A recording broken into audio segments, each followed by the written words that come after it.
एक टाइम था जब स्नैपडील इंडिया के टॉप ई कॉमर्स प्लेटफॉर्म में से एक था। हर तरफ बस स्नैपडील का ही नाम था। बड़े इन्वेस्टर्स, हैवी डिस्काउंट और एक ब्लॉकबस्टर मार्केटिंग स्ट्रेटेजी। फिर अचानक सब कुछ बदल गया। कंपनी कोलैप्स होने के कगार पर आ गई। जहां पहले रतन टाटा, सॉफ्टबैंक, ईबे और अलीबाबा जैसे इन्वेस्टर का सपोर्ट मिल रहा था, उन्होंने भी अपने हाथ पीछे कर लिए। लेकिन जो कहानी यहाँ खत्म होने वाली थी, उसने एक नए चैप्टर का आगाज किया। स्नैपडील न सिर्फ सर्वाइव किया, बल्कि पावरफुल कमबैक भी किया। आज हम बात करेंगे स्नैपडील के राइज, उसके फेलियर और सबसे इम्पॉर्टेंट उसके कमबैक की कहानी। ये सिर्फ एक स्टार्टअप की कहानी नहीं, बल्कि हर एंटरप्रेन्योर के लिए बिजनेस मास्टर क्लास है। तो चलिए शुरू करते हैं।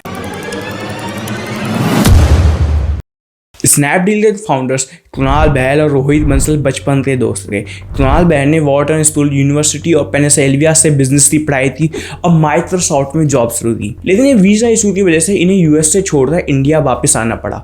दूसरी तरफ रोहित बंसल एक आईआईटी ग्रेजुएट थे और अमेरिका शिफ्ट होने वाले थे, पर कुणाल ने उन्हें इंडिया में ही रोक लिया।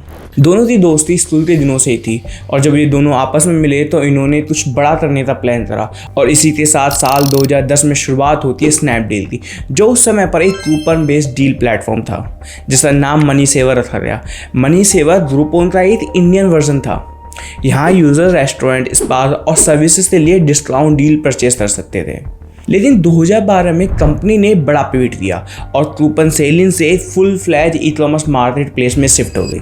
ये शिफ्ट इस वजह से आया क्योंकि कूपन बिजनेस का स्कोप लिमिटेड था और फ्लिपकार्ट जैसे place Indian e commerce market को डोमिनेट करने लगे।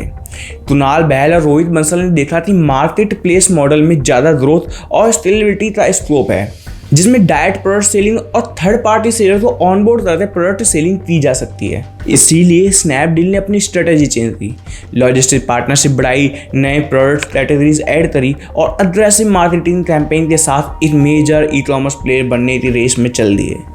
कुणाल की बिजनेस एक्यूमेंट और रोहित की टेक एक्सपर्टीज ने स्नैपडील को एक top Indian e commerce players में खड़ा कर दिया। ये पिवट इनिशियल ईयर्स में सक्सेसफुल भी रहा। स्नैपडील का दिल की डील और अनबॉक्स इंडिया जैसे कैंपेन सबसे ज़्यादा सक्सेसफुल और इम्पैक्टफुल मार्केटिंग कैंपेन थे, जिसमें इन्होंने आमिर खान को ब्रांड एम्बेसडर बनाया।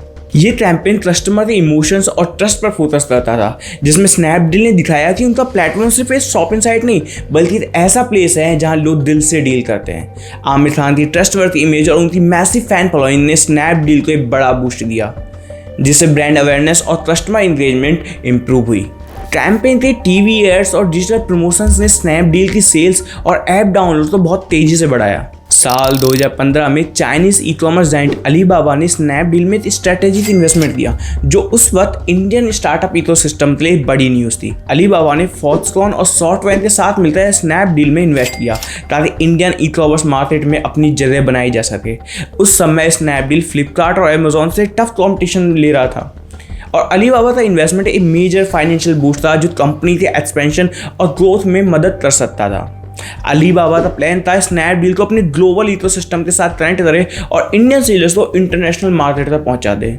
सब कुछ सही चल रहा था, स्नैपडील को ग्रोथ भी मिल रही थी और 2016 आने तक स्नैपडील $6.5 बिलियन की कंपनी बन चुकी थी और इंडिया की सेकंड लार्जेस्ट मार्केट प्लेस। फिर क्या हुआ कि स्नैपडील जो सक्सेस के शिखर पर पहुंच गई थी, उसे फिर से ज़मीन पर लाकर खड़ा कर दिया। स्नैपडील के फेलियर के पीछे कई सारे रीज़न थे। कुछ उनके कंट्रोल में थे, कुछ उनके कंट्रोल के बाहर थे, कुछ ऐसे भी रीज़न थे जिनसे स्नैपडील का दूर दूर तक कोई लेना देना ही नहीं था, बट उनका हर्जाना भी स्नैपडील को ही भुगतना पड़ा। हम एक एक करके इन सारे रीजंस को समझेंगे। So first reason is unit economics. Snapdeal growth कर रही थी बट हार्डली प्रॉफिट बना रही थी। स्नैपडील यूनिट इकोनॉमिक्स लेवल पर लॉसेस फेस कर रही थी, जो उनके डाउनफॉल का मेजर रीजन था। यूनिट इकोनॉमिक्स का मतलब होता है सिंगल ऑर्डर या कस्टमर से होने वाली प्रॉफिटेबिलिटी, और स्नैपडील के केस में हर एक ऑर्डर पर कंपनी लॉस कर रही थी, जो कि उस समय कोई खास बात नहीं थी क्योंकि उन दिनों हर स्टार्टअप और market place unit economics level पे लॉस ही कर रहा था। अमेजॉन, फ्लिपकार्ट ने स्नैपडील से भी कई गुना लॉसेस किए। And second reason in wrong acquisition. 2015 में स्नैपडील ने फ्रीचार्ज को करीब $400 मिलियन में एक्वायर किया, जो उस समय इंडियन स्टार्टअप इकोसिस्टम की सबसे बड़ी डील्स में से एक थी। इस एक्विजिशन का मतलब स्नैपडील के इकोसिस्टम को और भी ज़्यादा मजबूत करना था, ताकि इंटीग्रेटेड पेमेंट सॉल्यूशन के साथ कस्टमर इंगेजमेंट बढ़ सके। तो जो ऐसे ही जैसे चाइना में अलीबाबा ने अलीपे तो यूज़ किया था, लेकिन यहाँ एक बड़ी प्रॉब्लम थी, एग्जीक्यूशन गलत हो गया। फ्रीचार्ज अपनी जगह बनाने में फेल रहा, क्योंकि उस वक्त पेटीएम मार्केट में ऑलरेडी स्ट्रॉन्ग हो चुका था। स्नैपडील खुद भी बहुत चैलेंजेस से जूझ रहा था, कस्टमर का ट्रस्ट गिर रहा था, कंपनी फाइनेंशियल प्रेशर में थी और दिन ब दिन कॉम्पिटिशन बढ़ता ही जा रहा था। और फ्रीचार्ज के साथ सबसे बड़ी दिक्कत ये हो गई थी, स्नैपडील फ्रीचार्ज को अपने बिजनेस मॉडल में इफेक्टिवली इंटीग्रेट नहीं कर पाए। और साल 2017 में जब उनका डाउनफॉल आया तो कंपनी तो फ्रीचार्ज को बेचने के अलावा कोई दूसरा ऑप्शन बचा ही नहीं। एक्सिस बैंक ने सिर्फ $60 मिलियन में फ्रीचार्ज को एक्वायर कर लिया, जो उसकी असली प्राइस था सिर्फ एक छोटा सा हिस्सा था। और सिर्फ फ्रीचार्ज एक इकलौता एग्जाम्पल नहीं है, स्नैपडील ने कई सारे ऐसे एक्विजिशन किए जिन्हें या तो सस्ते में बेचना पड़ा या फिर उनके ऑपरेशंस बंद करने पड़े, जिनमें exclusively.com, गोजावास, विस्पीकर, शैपो, eSports बाई, ग्रैबॉन और बहुत से ऐसे स्टार्टअप शामिल है। And third reason is quality control. Snapdeal के डाउनफॉल का एक बड़ा रीजन क्वालिटी कंट्रोल की कमी भी थी। स्नैपडील एक ओपन मार्केट प्लेस था जिसमें कोई भी सेलर अपने प्रोडक्ट लिस्ट कर सकता था, लेकिन स्ट्रिक्ट क्वालिटी चेक्स और वेरिफिकेशन का सिस्टम वीक था, जिससे प्लेटफॉर्म पर फेक, काउंटरफिट और लो क्वालिटी प्रोडक्ट्स आने लगे। कई कस्टमर्स ने डिफेक्टिव और डुप्लीकेट प्रोडक्ट मिलने की कंप्लेंट्स भी थी, जिससे ब्रांड रेपुटेशन डैमेज होने लगा। इसके अलावा सेलर्स भी रैंडम और मिसलीडिंग प्रोडक्ट डिस्क्रिप्शन यूज करते थे, जिनकी वजह से बायर को रॉन्ग प्रोडक्ट रिसीव होने के रिस्क बढ़ जाते थे। कस्टमर कंप्लेंट्स बढ़ने लगी, लेकिन स्नैपडील का आफ्टर सेल सपोर्ट इतना वीक था कि लोग अपनी प्रॉब्लम सॉल्व ही नहीं कर पा रहे थे। वहीं दूसरी तरफ फ्लिपकार्ट और अमेजॉन जैसे कॉम्पिटिटर्स ने स्ट्रिक्ट सेलर वेरिफिकेशन और बेटर रिटर्न पॉलिसी इंप्लीमेंट की, जो उनके लिए एक एडवांटेज बन गई। स्नैपडील की पुअर क्वालिटी कंट्रोल पॉलिसी ने उसका कस्टमर ट्रस्ट बहुत ही कमजोर कर दिया और धीरे धीरे लोग दूसरे प्लेटफॉर्म की तरफ शिफ्ट होने लगे। एक तरफ जहां कस्टमर छोड़ते जा रहे थे, वहीं स्नैपडील में इंटरनल करप्शन, पुअर मैनेजमेंट भी बढ़ने लगा, जो कि स्नैपडील के डाउनफॉल का एक बड़ा रीजन बना। कंपनी के रैपिड एक्सपेंशन के दौरान कई सारे ऐसे फ्रॉडुलेंट एक्टिविटीज़ और फाइनेंशियल मिसमैनेजमेंट सामने आए, जो कंपनी के फाउंडेशन को बहुत वीक कर रहे। रिपोर्ट्स के मुताबिक कंपनी के हाई लेवल एग्जीक्यूटिव्स और एम्प्लॉयज़ ने वेंडर पेमेंट्स, लॉजिस्टिक कॉन्ट्रैक्ट्स और डिस्काउंट स्कीम के थ्रू पर्सनल बेनिफिट्स उठाए। कई बार फेक सेलर्स और लो क्वालिटी प्रोडक्ट प्लेटफॉर्म पर आए, जिससे कस्टमर का ट्रस्ट गिरने लगा। कई बार कस्टमर प्रोडक्ट ऑर्डर करता था तो उन्हें डुप्लीकेट प्रोडक्ट रिसीव होता था और कस्टमर केयर में बात करने पर भी उन्हें रिफंड नहीं मिलता था। कई बार ऐसी चीज़ें भी सामने आई थी जैसे सेलर ने प्रोडक्ट स्नैपडील के वेयर हाउस पर रख दिए थे और वहाँ से वो प्रोडक्ट चोरी हो गए। मैनेजमेंट की तरफ से भी कई ऐसे गलत डिसीजन लिए गए। स्नैपडील ने बिना प्रॉपर ड्यू डिलिजेंस के नए बिजनेस और इंसेंटिव्स लॉन्च किए, जिससे कंपनी का core focus e commerce operation से हटने लगा और पुअर फाइनेंशियल प्लानिंग स्ट्रेटजी ने भी स्नैपडील को फाइनेंशियली अनस्टेबल बना दिया। ये सारी प्रॉब्लम्स जब इन्वेस्टर के सामने आई तो उनका कॉन्फिडेंस भी गिरने लगा और स्नैपडील के डाउनफॉल का एक बहुत बड़ा रीजन बना। अभी हमने स्नैपडील के फेलियर के उन रीजंस की बात की जो स्नैपडील के कंट्रोल में थे, बट हम आगे बात करेंगे उन रीजंस की जो स्नैपडील के कंट्रोल में नहीं थे। यहाँ तक कि स्नैपडील का दूर दूर तक उनसे कोई लेना देना नहीं था, जिनमें सबसे पहला रीज़न है आमिर खान कंट्रोवर्सी। साल 2015 में बॉलीवुड सुपरस्टार आमिर खान, जो उस वक्त स्नैपडील के ब्रांड एम्बेसडर भी थे, एक इंटरव्यू के दौरान ग्रोइंग टॉलरेंस इन इंडिया पर अपनी ओपिनियन दिया। उनका कहना था कि उनकी वाइफ किरण राव इंडिया छोड़ने का सोच रही है। I mean, when I sit at home and talk to Kiran, Kiran and I have lived all our lives in India. For the first time, Kiran says, should we move out of India? क्योंकि उन्हें यहाँ safe महसूस नहीं होता। ये statement काफ़ी controversial बन गया और सोशल मीडिया पर लोगों ने इस पर बहुत तेज़ी से रिएक्ट किया। आमिर खान का स्नैपडील से कोई डायरेक्ट कनेक्शन नहीं था, सिर्फ एक ब्रांड एम्बेसडर थे, लेकिन लोगों ने स्नैपडील को भी बॉयकॉट करना शुरू कर दिया। #लाइव बॉयकॉट स्नैपडील ट्रेंड करने लगा। लोग स्नैपडील की ऐप अनइंस्टॉल करने लगे और ब्रांड को ट्रोलिंग और नेगेटिव पब्लिसिटी झेलनी पड़ी। प्रेशर इतना बढ़ गया कि कुछ महीने बाद स्नैपडील ने आमिर खान के साथ अपने कॉन्ट्रैक्ट रिन्यू नहीं किए। ये इंसिडेंट स्नैपडील के लिए ब्रांड इमेज क्राइसिस जैसा बन गया था, जो उस वक्त फ्लिपकार्ट और अमेजोन से ऑलरेडी टफ कॉम्पिटिशन फेस कर रहा था। इससे ये सीख मिलती है कि ब्रांड एम्बेसडमेंट हमेशा केयरफुली चूज करना चाहिए, क्योंकि सेलिब्रिटी पर्सनल ओपिनियन भी बिजनेस पर इम्पैक्ट डाल सकती है। जाती है। और इसी में दूसरा रीजन था स्नैपचैट की कंट्रोवर्सी। साल 2017 में स्नैपचैट के सीईओ इवन स्पीगल ने एक कंट्रोवर्शियल स्टेटमेंट वायरल हो गया, जिसमें कहा गया कि स्नैपचैट इंडिया जैसे गरीब देशों के लिए बना ही नहीं है। ये बात एक फॉर्मर एम्प्लॉय के लॉसूट के दौरान सामने आई और इंडियन यूजर्स ने इस पर बहुत तेजी से रिएक्ट किया। बॉयकॉट स्नैपचैट का ट्रेंड शुरू हो गया, लेकिन कंफ्यूजन में लोगों ने स्नैपचैट और स्नैपडील को एक ही कंपनी मान लिया। रिजल्ट, स्नैपडील भी अननेसेसरी ट्रोलिंग और बॉयकॉट का शिकार हो गया। लोगों ने स्नैपडील ऐप को इंस्टॉल करना शुरू कर दिया। उससे सोशल मीडिया पेजेस पर नेगेटिव रिव्यूज बढ़ गए और ब्रांड परसेप्शन और भी गिर गया। जबकि स्नैपडील का स्नैपचैट से कोई लेना देना नहीं था, फिर भी नाम मिलने की वजह से उसका इम्पैक्ट डायरेक्टली कस्टमर बेस पर पड़ा। इस इंसिडेंट ने दिखाया कि पब्लिक परसेप्शन और मिस इन्फॉर्मेशन किसी भी ब्रांड की रेपुटेशन को कितनी तेजी से अफेक्ट कर सकती है। And third reason is anti China sentiments. Snapdeal Indian company है, लेकिन जब एंटी चाइना सेंटिमेंट 2019 से 2020 के दौरान बढ़ने लगे, लोगों में गलतफहमी फैली कि स्नैपडील को एक चाइनीज कंपनी बैक करती है, जिससे उन्हें स्नैपडील भी एक चाइनीज कंपनी लगने लगी। इसका बड़ा रीजन इस अलीबाबा का स्नैपडील में इन्वेस्टर होना था। जैसे हमने अभी थोड़ी देर पहले बात करी थी, अलीबाबा ने 2015 में स्नैपडील में इन्वेस्ट किया था, लेकिन उसका स्टेक सिर्फ 4% तक ही लिमिटेड था। स्नैपडील की मेजर ओनरशिप इंडियन फाउंडर्स और इन्वेस्टर के पास ही थी। लेकिन जब इंडिया चाइना टेंशन बढ़ने लगे तो लोगों ने बस अलीबाबा का नाम सुना और स्नैपडील को बॉयकॉट करना शुरू कर दिया। स्नैपडील ने इमीडिएटली क्लेरिफिकेशन दी कि ये एक इंडियन कंपनी है और अलीबाबा का सिर्फ छोटा सा स्टेक है, लेकिन तब तक डैमेज हो चुका था। कंपनी ने अपनी ब्रांड और मार्केटिंग को और ज़्यादा इंडिया सेंट्रिक बनाया, जिसमें मेड फॉर भारत और लोकल सेलर्स पर फोकस किया। स्नैपडील ने अपनी वेबसाइट और ऐप पे इंडियन सेलर्स और मेड इन इंडिया प्रोडक्ट्स को हाईलाइट करना शुरू कर दिया, ताकि लोगों का ट्रस्ट वापस आ सके। स्नैपडील 2.0। साल 2017 में स्नैपडील अपने फाइनेंशियल क्राइसिस और मार्केट कंपटीशन से जूझ रहा था। उस वक्त फ्लिपकार्ट ने स्नैपडील को एक्वायर करने का एक बड़ा ऑफर दिया, जो इंडियन ई कॉमर्स इंडस्ट्री के लिए एक गेम चेंजिंग डील हो सकती थी। फ्लिपकार्ट ने इनिशियल ऑफर 700 से 800 मिलियन के आसपास दिया, जो बाद में 850 मिलियन तक पहुंच गया था। सॉफ्टवेयर, जो स्नैपडील का मेजर इन्वेस्टर था, इस डील को एग्रेसिवली पुश कर रहा था, क्योंकि उनका मकसद स्नैपडील के लॉसेस को कट करना और फ्लिपकार्ट और अमेजॉन के अरेंज में एक स्ट्रॉन्ग प्लेयर बनाना था।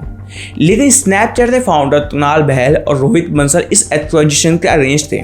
उनका कहना था कि वो स्नैपडील को स्नैपडील 2.0 स्ट्रेटजी के साथ में इंडिपेंडेंटली रिवाइव करना चाहते हैं। फाउंडर्स का विजन था कि कंपनी को एक लीन बिजनेस मॉडल के साथ रीब्रांड किया जाए इंस्टेड ऑफ सेलिंग इट।